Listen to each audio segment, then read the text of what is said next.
আব্বা, তুমি আমার মোরে কিল্লি কেন ডাকছো?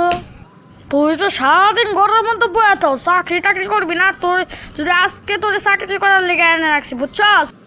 না আব্বা, আমি চাকরি করবো না। আল্লাহ, কি তুই গরুর ঘাস কাটবি? না আব্বা, আমি ফিলিংসার করবো।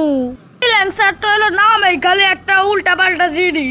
আব্বা, তুমি যদি আমার ফিলিংসার না করতে দাও, তাহলে আমি আর কোনোদিনও একদিনও বাদ। তুই বাপ্পা গেলে আমার আরো বারো, আমার টাকা বাঁচবো। আব্বা, তুমি এত নিষ্ঠুর হইতে তোর যদি তোতলায় না কথা কস, তাহলে আমি যা তোর ফিলেক্সার করতে দেবো, যা। আব্বা, তুমি কি কোনোদিন শুনছো কানা সবসময় চোখে দেহে? না, কিন্তু তুই যদি চাকরি করস তাহলে তুই বাড়তে থাকতে পারবি, নাহলে তুই বাড়তে থাকতে পারবি না, তুই রাস্তায় থাকবি।